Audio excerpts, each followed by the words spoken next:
بہت زور آ رہا ہے، زبردستی کریں گے یہ لوگ میرے اوپر کہ یزید کے ہاتھ پہ بیعت کیا جائے، تو انہوں نے مدینہ کو چھوڑ دیا اور مکہ کی طرف آ گئے۔ رجب میں نکلے تھے، یہاں پر شعبان میں مکہ میں پہنچے اور مکہ میں رہنے لگے۔ اب کوفہ والے جہاں پر حضرت علی نے ہجرت کی تھی اور وہاں پر دارالحکومت بنایا تھا، وہاں کے لوگوں کو پتہ چلا کہ حضرت حسین رضی اللہ تعالیٰ عنہ نے یزید کی خلافت کو نہیں مانا ہے، تو انہوں نے حضرت حسین رضی اللہ تعالیٰ عنہ کو خط لکھے کہ ہم بھی آپ کی طرح یزید کو پسند نہیں کرتے، آپ یہاں کوفہ آ جائیے، ہم آپ کا ساتھ دیں گے، آپ کو خلیفہ بنائیں گے اور آپ کا تعاون کریں گے، آپ کی مدد کریں گے، بس آپ کوفہ آ جاؤ۔ اور انہوں نے حضرت حسین کے پاس میں رمضان کے مہینے کے اندر بہت سارے قاصد بھی بھیجے کہ آپ کوفہ آ جائیے، ہم آپ کی مدد کریں گے۔ تو اب اس زمانے کے اندر ویڈیو کال وغیرہ، نیوز وغیرہ تو اتنی تھی نہیں، تو حضرت حسین رضی اللہ تعالیٰ عنہ نے بات کو چیک کرنے کے لیے کیا یہ لوگ واقعی میں مدد کرنے کی بات کر رہے ہیں یا پھر ایسے ہی مجھے جھوٹ بول رہے ہیں، یہ چیک کرنے کے لیے حضرت حسین رضی اللہ تعالیٰ عنہ نے اپنے چچازاد بھائی مسلم بن عقیل کو وہاں پر بھیجا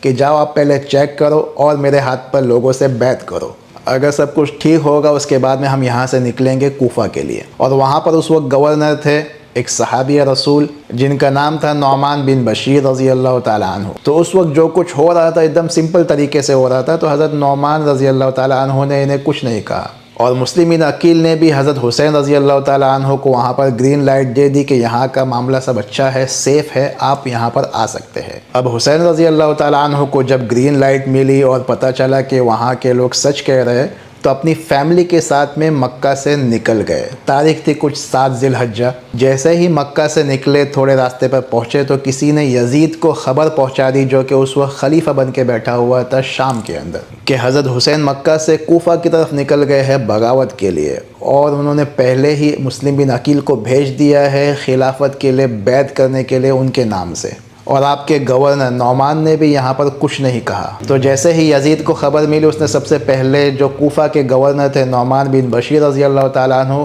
ان کو وہاں سے ہٹا دیا اور ابن زیاد کو وہاں کا گورنر بنا دیا۔ اب یہ ابن زیاد بہت ہی ظالم آدمی تھا، جیسے ہی اس نے گورنر کی پوسٹ سنبھالی، سب سے پہلے اعلان کیا کہ پکڑ کے لاؤ ان لوگوں کو جو لوگ مسلم بن عقیل کے ہاتھ میں بیعت کر رہے تھے۔ اب جن لوگوں نے حضرت حسین رضی اللہ تعالیٰ عنہ کو خط لکھا تھا، مدد کے وعدے کیے تھے، ابن زیاد کی سختی کی وجہ سے لوگ ادھر ادھر بھاگنے لگے اور ابن زیاد نے مسلم بن عقیل کو پکڑ کے قتل کر دیا۔ اب یہ خبر حضرت حسین رضی اللہ تعالیٰ عنہ کو راستے کے اندر ملی، جبکہ وہ مکہ سے باہر آ چکے تھے، تو لوگوں نے مشورہ دیا کہ چلو یہاں سے ہی واپس چلے جاتے ہیں۔ آپ کو یاد ہے شروع میں نے کہا تھا کہ یہ بات یاد رکھنا کہ عربوں کا مزاج بدلہ لینے کا، قصاص لینے کا۔ جیسے ہی لوگوں نے مشورہ دیا کہ ہم یہاں سے چلے جاتے ہیں، تو مسلم بن عقیل کے جو اولاد تھی انہوں نے کہا کہ ہمارے باپ کے قتال کا کیا، ہمارے باپ کے مرڈر کا کیا،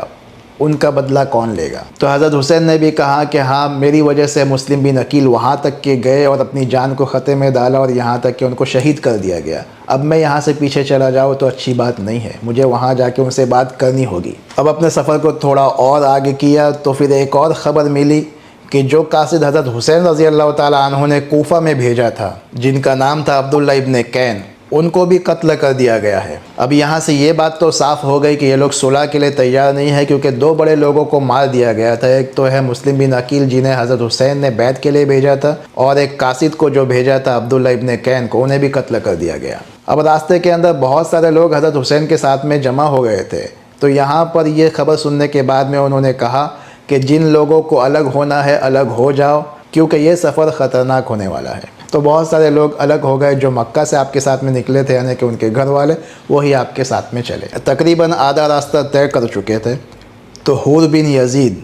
اپنے 1000 کے لشکر کو لے کے حضرت حسین رضی اللہ تعالیٰ عنہ کے پاس میں آ گیا۔ تو حضرت حسین نے کہا کہ میں ایسے ہی نہیں جا رہا ہوں، بلکہ بہت سارے خط میرے پاس آئے ہیں، مجھے بلایا گیا ہے، اسی وجہ سے میں وہاں پر جا رہا ہوں۔ تو حور بن یزید نے کہا کہ ہمیں کچھ پتہ نہیں، ہمیں تو آرڈر ملا ہے کہ آپ کو کوفہ تک کے ابن زیاد کے پاس میں پہنچا دیا جائے۔ تو حضرت حسین نے کہا ٹھیک ہے، ہمیں واپس جانے دو مکہ۔ تو حور بن یزید نے کہا کہ ہم نہیں کر سکتے جب تک کہ اوپر سے آرڈر نہ آ جائے، ایک کام کرو،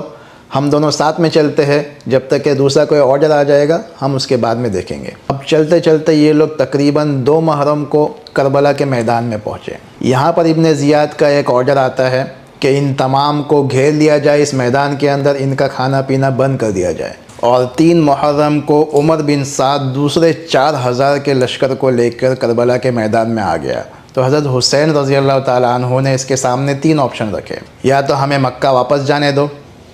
یا تو پھر ہمیں شام جانے دو یزید کے پاس میں، ہم لوگ بیٹھ کے بات کر لیں گے، یا تو پھر کوئی بھی اسلامک بارڈر پہ ہمیں چھوڑ دو، وہاں پر ہم دیکھ لیں گے کیسا کیا ہوگا۔ تو عمر بن سعد نے یہ بات ابن زیاد کے پاس میں پہنچائی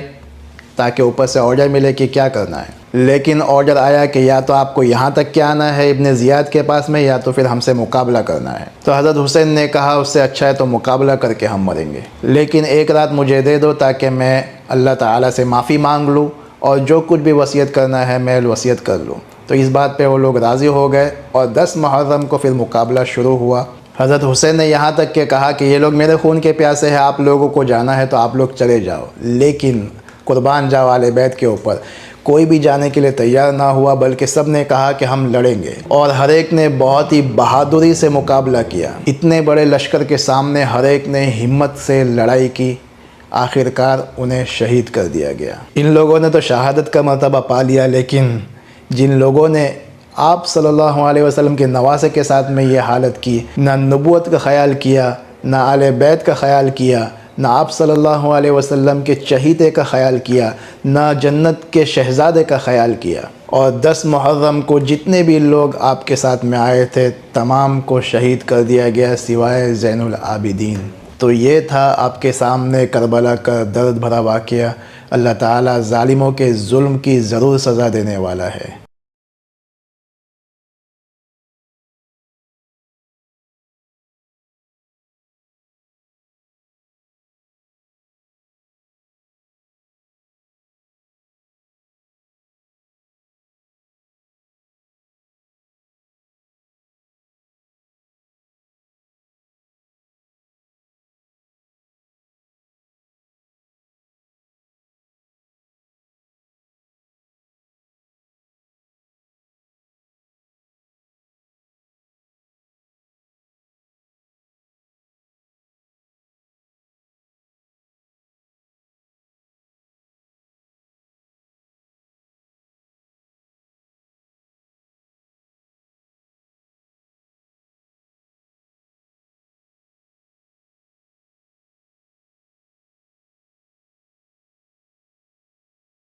تو دوستو جیسا کہ ہم سب کو ہی پتہ ہے کہ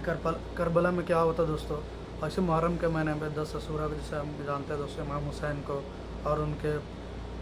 ساتھیوں کو اور ان کے گھر والوں کو شہید کر دیا گیا تھا دوستو کربلا پہ۔ اور جیسا کہ ہمیں پتہ ہے کہ دوستو یہ یزید اس سمے مسلمانوں کا حکمران تھا، اور اس سمے کوفہ سے امام حسین کو کافی سارے خطوط آئے تھے کہ آپ آئیے، ہم آپ کے ہاتھ پہ بیعت کریں گے اور ہم آپ کو اپنا خلیفہ بنائیں گے، اور بہت سارے خطوط انہوں نے بھیجا۔ اور جب امام حسین گئے وہاں پہ تو ان لوگوں نے کیسے غداری کی، یہ سب ہم لوگ کو پتہ ہی ہے دوستو۔ اور جو امام حسین کو انہوں نے پھر شہید کیا تو دوستو، اور ان کے گھر والوں کو کربلا کے میدان پہ۔ تو اس ویڈیو پہ جیسا کہ بتایا گیا دوستو، کافی کچھ مسلم بن عقیل اور پھر وہاں پہ جو امام حسین کے گھر والے اور جتنے جو ان کے کچھ ساتھی تھے۔ تو دوستو